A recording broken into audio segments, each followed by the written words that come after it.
En el caso de la perspectiva interior, debemos de considerar varios aspectos. En primer lugar, debemos de ubicar la planta en una inclinación determinada, pudiera ser por comodidad 45 grados o 30-60. Esta planta será apoyada sobre un plano de proyección en el que se genera nuestra vertical de alturas. Una variante muy importante será el cono visual del observador.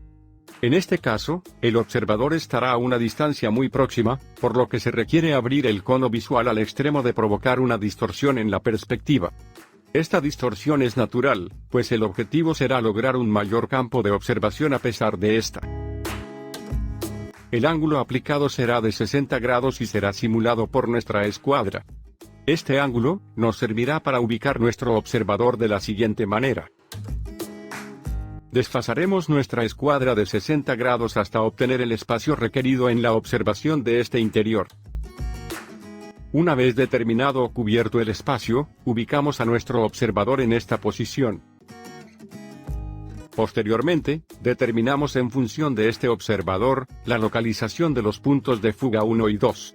Estos son determinados por líneas paralelas a la inclinación del volumen. Enseguida, se generarían los puntos medidores. Esto se logra, considerando el traslado de la medida de punto de fuga a observador. Esta medida se gira hacia el plano de proyección. Esta acción se repite para la obtención del siguiente punto medidor. Una vez establecidos estos puntos medidores y puntos de fuga, procedemos a medir la distancia entre uno y otro. Estas medidas serán aplicadas en la línea de horizonte de nuestra perspectiva, para el inicio del trazo definitivo. Tratándose de un interior, con altura de piso a techo normal, el observador se propone a una altura razonable, generalmente un poco más alto de la altura de la vista, esto, con la finalidad de obtener un poco más de dominio visual. 1.80 metros por encima de la tierra. Como siguiente paso, ubicaremos la línea de tierra, teniendo en cuenta que, una parte de la perspectiva estará contenida por debajo de esta. Por lo que se sugiere, ubicarla aproximadamente a 1/3 de la medida total de tu hoja de dibujo. Enseguida, dibujaremos la línea de horizonte, que estaría a una altura de 1.80 metros separado de la línea de tierra, y corresponde a la altura de la visual del observador. En ella, ubicaremos a continuación, las medidas obtenidas con anterioridad para definir los puntos de fuga, los puntos medidores y la vertical de alturas. Por la ubicación del objeto, en este caso, 45 grados, nuestra vertical de alturas se recomienda que quede aproximadamente a la mitad del espacio. Esta vertical de alturas funcionará como única línea de alturas reales, en donde mediremos la altura total de piso a techo de este interior, para posteriormente fugar esta altura, en ambos sentidos. Con esto, determinamos el espacio interior de nuestra perspectiva. Si hablamos de las medidas que rigen las profundidades de este interior, pongamos atención a que, por un lado, tenemos una medida que sobresale de la vertical de alturas 40 centímetros. La solución a la aplicación de estas medidas en nuestro interior será de la siguiente manera. En primer lugar, procedemos a medir directamente con medida real en nuestra línea de tierra las medidas que actúan en el interior de nuestro espacio. Estas medidas serán proyectadas por el punto medidor hacia la línea de perspectiva ubicándolas en ella. Una vez ubicadas, serán fugadas con el punto de fuga correspondiente. En el caso del excedente, debido a que se encuentra ubicado detrás de la vertical de alturas, esta medida se aplica en el lado contrario a la anterior, o sea, que la medida será en el lado izquierdo.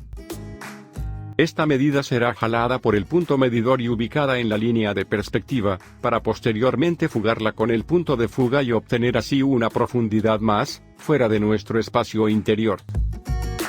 Por otro lado, en el caso de la otra profundidad, establecemos nuestras medidas que actúan en el espacio interior sobre la línea de tierra para proyectarlas con el punto medidor sobre su línea de perspectiva, y posteriormente fugarlas con el punto de fuga hacia el interior. En el caso de la medida excedente, 80 centímetros, se aplicará en el lado contrario sobre la línea de tierra, o sea, hacia la derecha.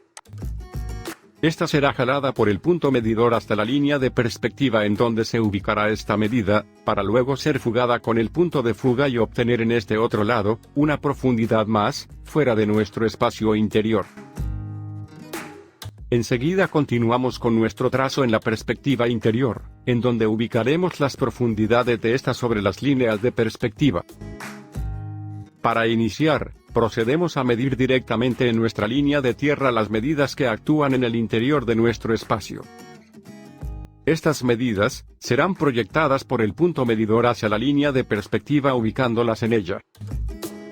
Una vez ubicadas, dos de ellas corresponden al acceso principal, por ese motivo serán utilizadas directamente sobre la pared.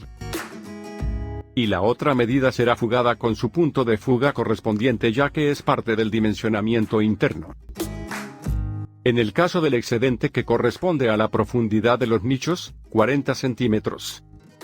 Por encontrarse ubicado detrás de la vertical de alturas, esta medida se aplicará en el lado contrario a la anterior, o sea, hacia el lado izquierdo, en donde será jalada por el punto medidor y trasladada a la línea de perspectiva, para posteriormente fugarla con su punto de fuga, y obtener así una profundidad más fuera de nuestro espacio interior. En la siguiente profundidad, establecemos nuestras medidas de interior sobre la línea de tierra, para proyectarla sobre la línea de perspectiva.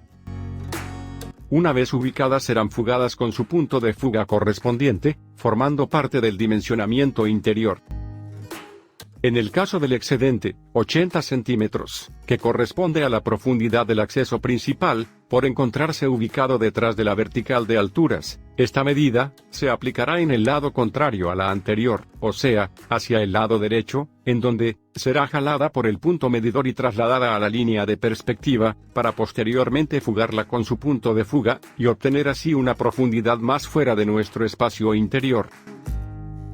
Para continuar con nuestra perspectiva, tomaremos las medidas que corresponden a los nichos directamente de la línea de perspectiva, levantándolas por la pared para limitar este espacio. Por otro lado, daremos profundidad al acceso recurriendo a nuestro punto de fuga, y limitándolo con nuestra línea de profundidad obtenida.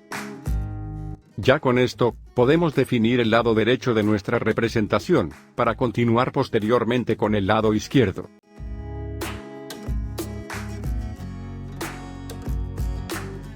El lado izquierdo requiere de dimensiones de altura, por lo que estas serán aplicadas en nuestra vertical de alturas para ser trasladadas a través de la pared, mediante el punto de fuga. Estas alturas nos dan la limitante de los dos nichos. Para manejar su profundidad, tomaremos en cuenta su apoyo en el piso. Este apoyo será fugado a F1, hasta conectarse con la profundidad marcada.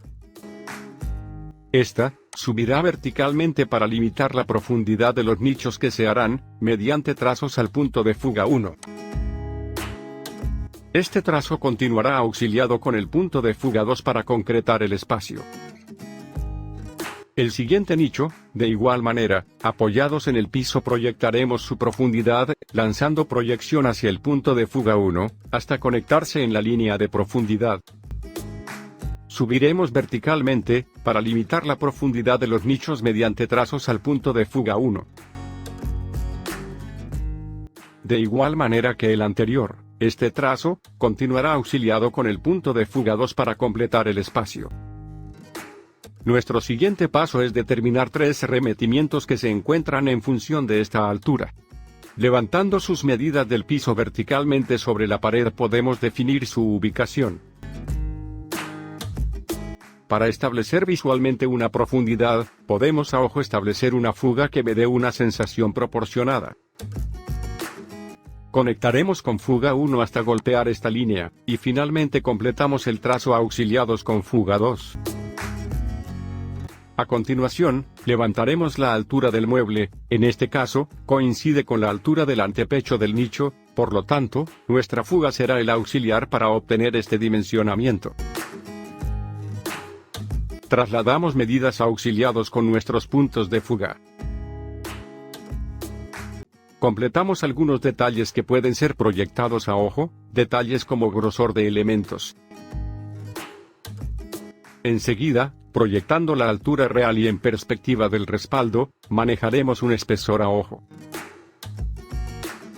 Esta propuesta me ayudará a dar un sentido de profundidad a este respaldo. Por último, es de suma importancia en un interior, manejar como complemento, la ambientación. En este caso, pudiera ser, algunas escalas humanas las cuales se dibujarían en función de la línea de horizonte.